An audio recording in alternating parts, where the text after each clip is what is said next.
저도 처음에 경매가 멀고 어렵다라고만 생각을 했던 것 같아요. 특히 소액으로 빌라를 낙찰받아서 수익을 내는 거는 말도 안 된다라고 생각을 했던 것 같습니다. 근데 제가 실전에서 진짜 소액으로 빌라를 낙찰을 받고 수익을 내면서 제가 몸소 깨달았어요. 아, 이게 되는구나 라고 생각을 했습니다. 그래서 제가 오늘은 소액으로 시작할 수 있는 빌라 물건을 소개해드리면서 현장 와서 어떤 것들을 봐야 되는지 차근차근 설명을 해드릴게요. 아마 이 영상을 보시면 초보자분들이 도움되는 내용들이 많을 거라고 생각합니다. 그럼 저랑 현장 가보기 전에 경매 정보지 먼저 읽고 가겠습니다. 2024 타경 38863번입니다. 경기도 부천시 원미구 심곡동에 있는 3층 302호 물건입니다. 해당 물건은 다세대 빌라로 건물 면적 63.39제곱미터, 전용 평수 19평이 넘어가는 빌라이네요. 해당 빌라는 큰 면적을 가지고 있어서 확실히 메리트가 있을 것 같아요. 또 감정가 3억 5,200만 원에 시작해서 한 번 유찰된 가격 2억 4,640만 원에 시작합니다. 해당 물건 봤더니 사용 승인일이 2016년도예요. 우리가 좋아하는 준신축 건물이죠. 그럼 권리 분석을 한번 살펴볼게요. 일단 권리 분석을 볼 때는 말소 기준 권리를 찾아야 합니다. 말소 기준 권리가 2021년 1월 26일에 설정된 가압류이고요. 이 가압류 밑에 권리들은 모두 소멸된다고 생각하시면 되는데 이때 가처분이란 단어가 있는지 없는지 확인을 하셔야 돼요. 봤더니 가처분이란 단어는 없죠. 권리들은 모두 소멸하겠구나 라고 생각하시면 됩니다. 또 이 말소 기준 권리 이전에 임차인이 전입한 내역이 있는지 확인을 하셔야 돼요. 봤더니 이 김땡땡이라는 사람이 2020년 11월 23일에 전입을 했죠. 말소 기준 권리보다 빠르게 전입을 했으니까 대항력이 있는데요. 하지만 매각 물건 명세서를 보면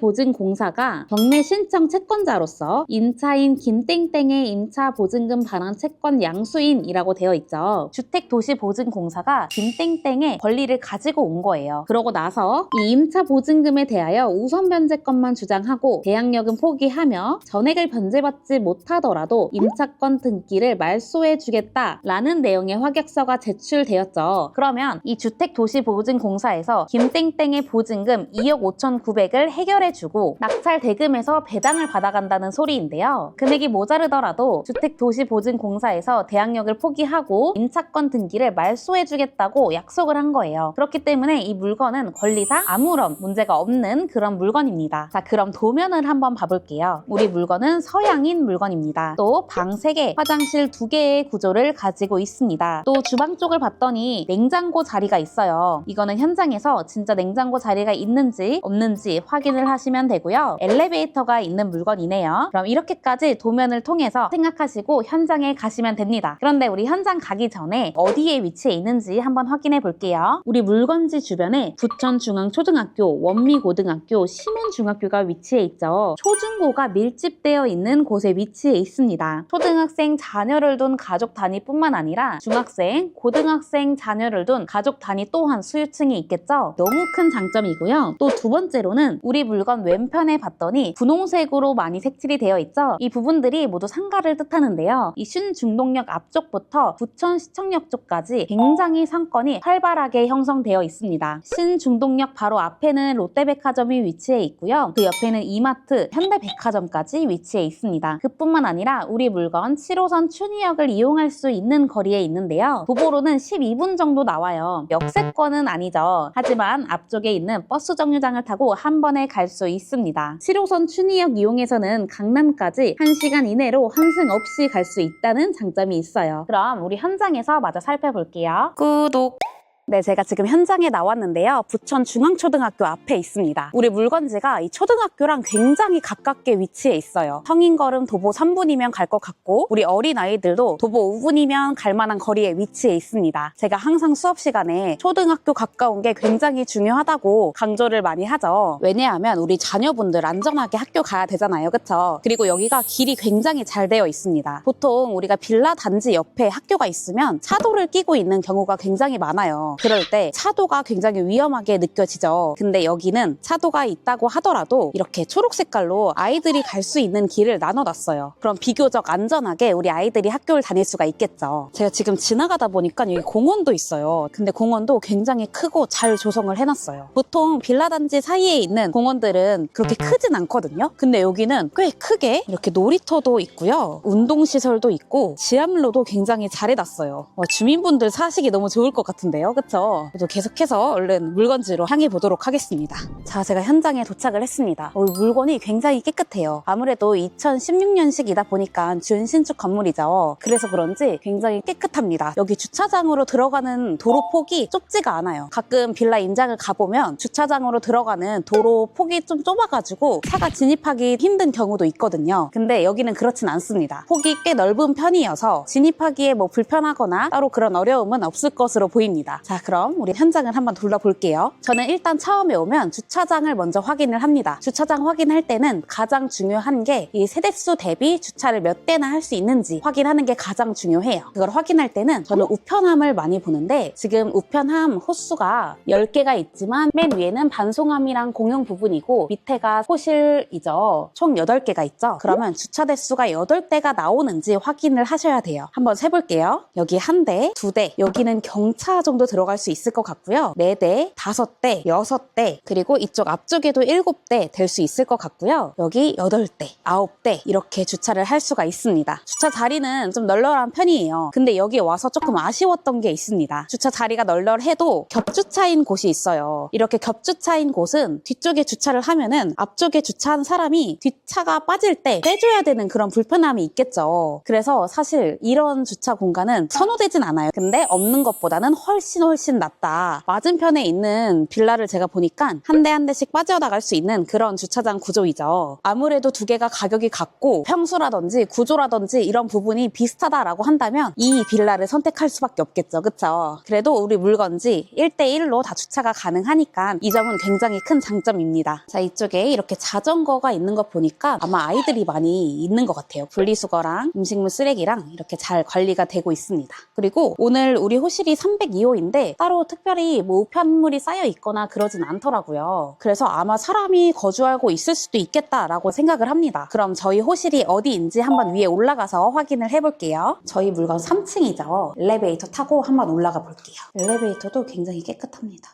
뭐 작지도 크지도 않고 평범한데 관리는 잘 되고 있는 것 같아요. 우리 호실 302호죠. 제가 아까 우편물이 없다고 했는데 우편물이 없는 게 아니라 주민분들이 모아서 여기다가 갖다 두시나 봐요. 그래서 우편함이 깨끗했던 것 같습니다. 그러면 우리 지금 호실 위치를 확인했으니까 외관에서 채광이라든지 동간 사이 거리라든지 아니면 뭐 실외기가 있는지 없는지 한번 확인을 해볼게요. 구독! 아까 엘리베이터를 탔을 때 내려서 바로 앞이 302호였거든요. 밖으로 나와서 그쪽을 확인을 하시면 됩니다. 이쪽이 301호고요. 이쪽이 2호 라인입니다. 지금 밑에 있는 게 2층이고 그 위에 있는 게 3층이에요. 근데 3층에 보면은 실외기가 없어요. 실외기가 없고 아까 문 앞에 우편물이 쌓여 있는 걸 봐서는 사람이 안 살 수도 있겠다 이렇게 추측을 해볼 수 있겠죠. 지금 봤더니 이 동간 사이가 생각보다 꽤 넓어요. 그리고 3층이다 보니까 채광이 나쁘진 않습니다. 물론 엘리베이터가 있다 보니까 4층이면 훨씬 더 좋았을 것 같아요. 4층은 아예 뚫려져 있거든요. 근데 이 3층이어도 앞에 있는 건물이 그렇게 높지가 않은 편이어서 채광 확보에는 문제가 없을 걸로 보입니다. 그리고 저희 물건 서양이니까 아마 오후 때부터는 해가 아마 잘 될 것 같아요. 그럼 한번 안쪽으로 들어가 볼게요. 제가 이번에는 한번 계단으로 올라가 볼게요. 이런 구멍 같은 게 있어요. 여기 확실히 학생들이 많은 게 자전거에서 느껴집니다. 네, 제가 지금 옥상에 올라왔는데요. 옥상 상태도 깨끗하고 옥상에서 학교가 다 보여요. 우리가 현장에 왔을 때 외부에서는 주차장이라든지 그리고 내 물건의 동간 사이 거리, 채광이 어떤지 이런 것들을 확인하시면 되고요. 내부에 들어왔을 때는 옥상 상태라든지 건물 내부 상태라든지 그런 것들을 확인하시면 돼요. 내부에 들어왔을 때 가장 중요한 거는 내 물건의 구조를 꼭 보셔야 합니다. 건물만 보고 가시면 안 돼요. 빌라 같은 경우에는 도면으로 보는 게 다가 아니거든요. 그래서 그 내부를 꼭 눈으로 직접 확인을 하셔야 됩니다. 제가 오늘도 302호를 배를 눌러볼 거긴 해요. 근데 아까 제가 말씀드렸다시피 아마 사람이 거주하지 않을 가능성이 굉장히 큽니다. 만약에 내 물건을 못 봤다라고 한다면 위에 층이라든지 밑에 층이라든지 꼭 확인을 하셔야 됩니다. 그래야지 확실히 알고 내 물건의 장단점을 정확히 파악할 수가 있겠죠. 그럼 저는 밑에 내려가서 302호를 한번 배를 눌러보도록 하겠습니다.